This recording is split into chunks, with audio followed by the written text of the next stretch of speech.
Para sa mga kababayan nating Pilipino na nagnanais na pumunta dito sa Spain, na magturo dito ng English, kung gusto nyo maging language assistant or auxiliares de conversasyon, ang video na to ay para sa iyo.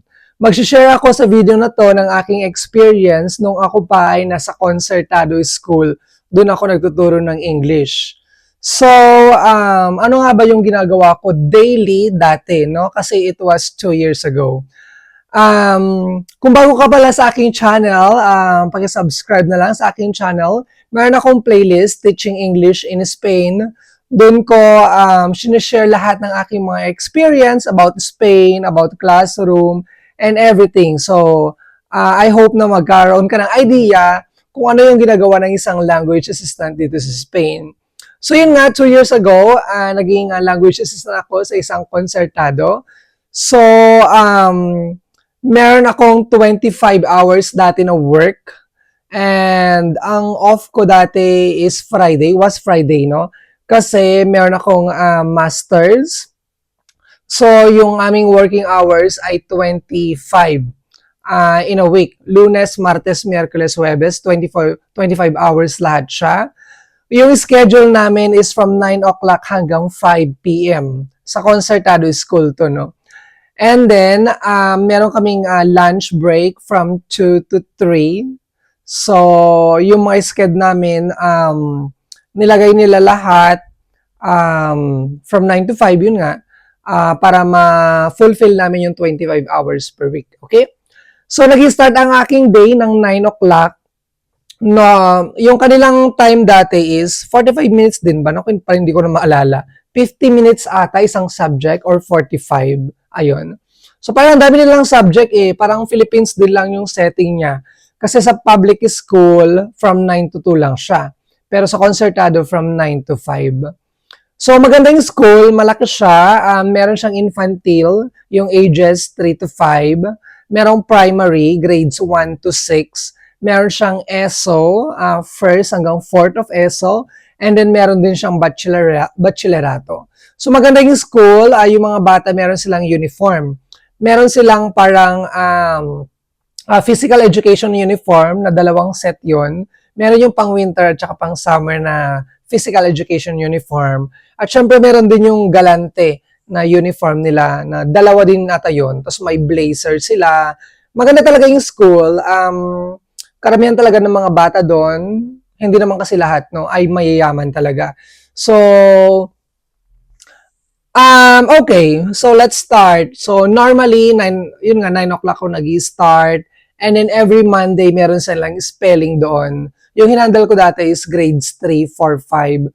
So, yung spelling nila, let's say, for example, yung grade 3 is mas shorter sentences. Tapos, grade 4 mas mahahaba.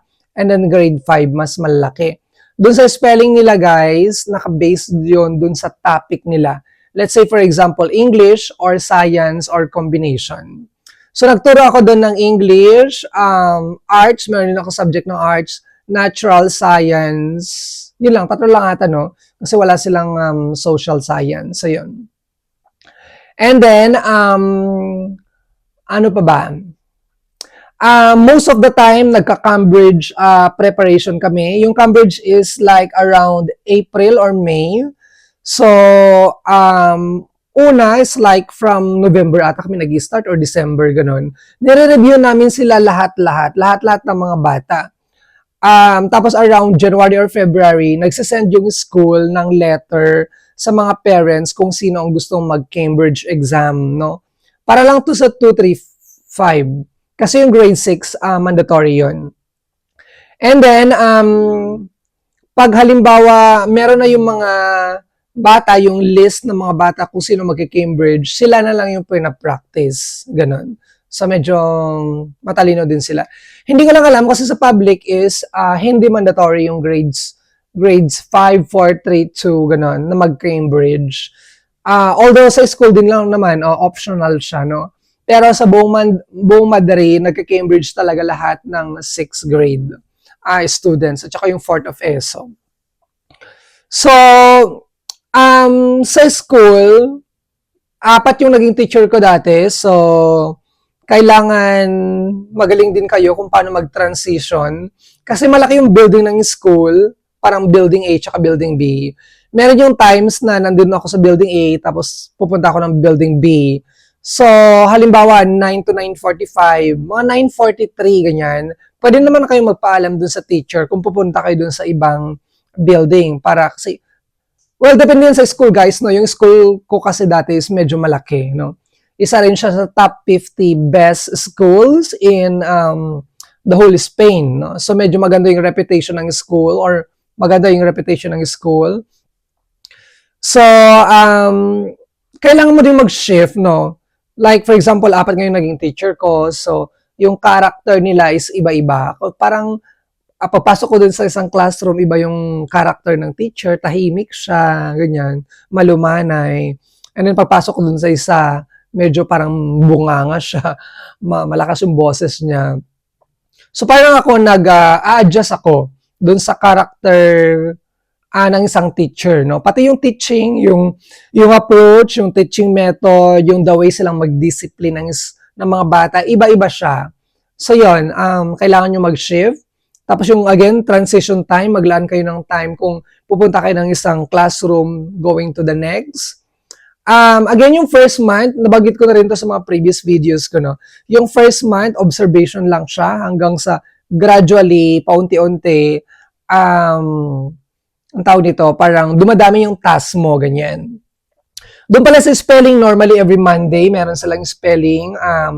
And then kung halimbawa na holiday yung Monday or hindi pwede, Martes sila, ganyan.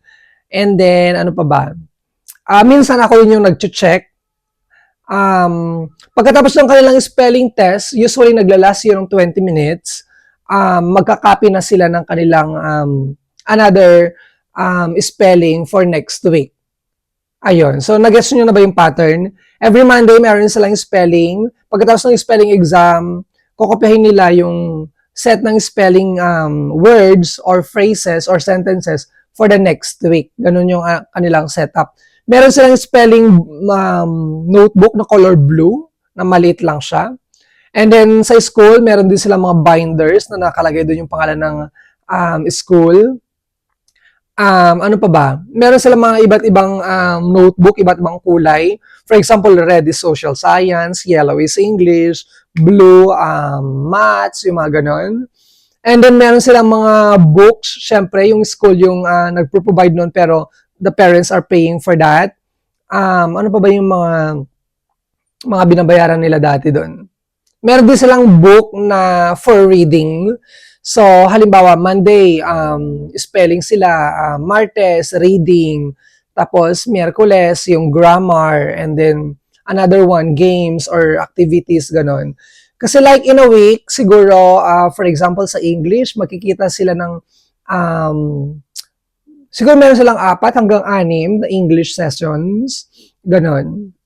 And then, pag nagpalit naman kayo ng subject, let's say for example sa natural science, siyempre iba din yung ang tawag dito, yung pinag-aralan doon. So parang kailangan mo maging flexible, no? Maging versatile na mag-adjust sa environment. Although again, yung October, yung first month ninyo is more on adaptation pa lang yan, okay?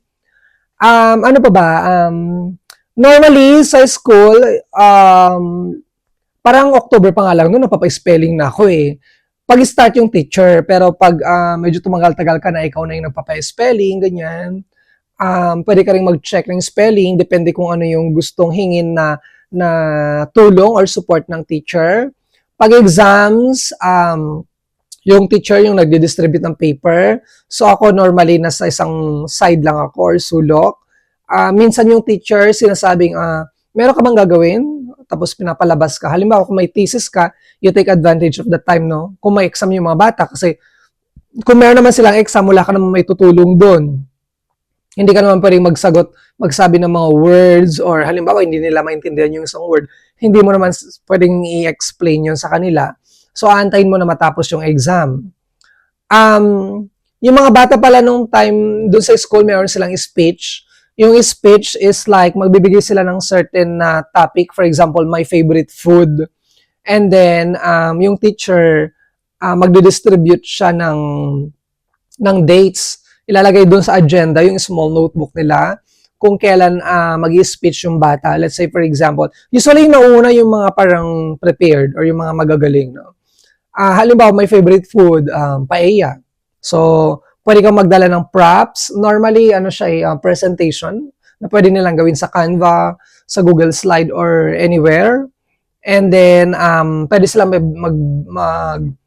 tawag ito, mag-bring ng props. Sa akin dati, halimbawa, yung food is like, yung mga bata, nagdadala sila ng mga plato, tinidor, kutsara, yung mga ganon. Tapos, nagde-demo sila in front of the class. Meron silang dalang food. Tapos, binibigyan din ako ganyan. So, masaya. Sobrang saya siya. So, yung mga bata doon, very professional sila. Kasi parang feeling ko galing sila sa isang prominent na family. May mga sikat nga doon eh. May estudyante akong, ang tawag doon, parang model. Nag-model siya dati ng isang promo, no? Ng isang toy store dito sa Madrid. Yun nga, mababait yung mga bata. Pero, meron din mga difficulties yung ibang bata, no? Which is, I think it's normal naman. Let's say, for example, sa isang classroom, kasi normally yung students sa isang classroom is like 20 to 25. Merong isa or dalawa na parang merong special needs ng mga bata. So, yun. Itong mga bata din nito is lumalabas sila, no? Kasama ng kanilang mga special education teachers. Sobrang na-enjoy ko doon kasi meron din silang field trip. So, nakailang field trip din ako. Yung first field trip ko, pumunta kami sa Cueva, which is outside ng community of Madrid. Yun ang maganda kasi free siya. And then, binibigyan kanila ng snack. Yan. Kung halimbawa, aalis kayo ng mga 9:30, tapos darating kayo mga 1:30, ganon. So, pag field trip, i-guide mo lang yung mga bata, yung kanilang behavior. So, yun lang yung ina-address doon. Para nakadalawa or tatlong field trip ako at the time. So, halimbawa kung pupunta sila ng museum, pupunta ka din. Ganon. So, ang pinuntahan ko doon yung cave, yung kuweba, and then garden. And I think museum ata yung isa. So, yun, happy naman. Mababait yung mga teachers. Ang daming teachers actually. Kahit yung mga Spanish teachers. So, from time to time, re-recognize mo sila, makikilala mo sila, mag-smile ka lang, ganun. And then, since yun nga, meron kaming free lunch, pagpunta mo doon, syempre, pati yung mga servidora, ganyan, makikilala mo din, ganyan. Meron yung mga bata na, hindi lahat ng bata kumakain sa school. Meron yung mga bata na lumalabas, and then bumabalik din lang. So, yung school namin parang isa or dalawa yung guard, isang lalaki dun sa pinaka main gate, tapos yung old lady sa may reception, gano'n. So, ayun, sobrang daming tao doon, ang hirap mag-memorize ng pangalan. Yung mga teachers, madali lang. Pero yung mga bata, like, mayroon kasi mga magkakapangalan, no? So, medyo, it would take time for you to memorize their names, to get, to know each other kasi yung mga bata, iba't iba yung kanilang mga character, no? Ayun. So, nakilala ko sila during the Cambridge preparation test, yung speaking, outside yon ng classroom normally, by groups, like by 4 or by 2, by 5 or by 6, ganyan. So, ano pa ba? At that time, since nagmamaster ako, meron din yung parang, anong tawag doon? Kukuha ka ng video na nagtuturo ka sa mga bata. Ang ginawa ko, since meron akong like 3, 4, 5, 6, 7, 8, 9 classes ata. So, which I did, I selected one class. Tapos doon ako nag-demo. Kinausap ko yung teacher. And then nag-send sila ng parang a letter na, okay lang ba na maging part yung anak mo dun sa video? Sa video. Kasi kailangan ko tawag dito? Kunin yung kanilang, mag-take ng video, mag-grabar. So, nung nakuha na namin yung consent ng mga magulang, ayun, kinausap ko yung teacher, yung topic, and then ako na yung nag-discuss. Tapos yung videographer ko, yung teacher mismo, ayan. So yun, masaya yung experience ko sa school na yun. Honestly, kung hindi ako nagma-masters noon, feel ko mas magaan pa at saka mas madali yung aking experience doon. Kaso nga nagma-masters ako every Wednesday at saka Biyernes dati. So parang feel ko na parang ang dami kong load, additional load yon for me. Ano nga ba yung isa kong magandang ano? Yung school pala guys, meron siyang indoor at saka outdoor na playground. Maganda yung school, no? Parang siyang hotel doon sa labas. Yung facade niya maganda, may pa-bamboo sila doon. And then, meron silang indoor na swimming pool, which is sa mga public school, wala yun eh. Maganda yung kanilang ano eh, yung kanilang outside the playground, that even yung mga nagfo-football from other towns, doon nila ginaganap. So para meron silang dalawang court ng basketball, and then yung football parang dalawa din. Tapos merong infantile na playground. So malaki talaga siya. Ang ganda ng kanilang theater. So class talaga yung school. And then ano pa ba? Yung mga foods doon pala sa lunch, okay din naman. Yes. Parang ang dami ko nang natikman ko na lahat ng mga Spanish foods. Ayan. Sobrang saya, enjoy lang kahit na medyo madami yung oras ko sa pag-work dati. Nag-enjoy naman ako. I would like to go back if it's possible sa school, pero sana hindi na ako magma-masters no kasi medyo madami na yung ginagawa ko. So ayun, ano pa ba?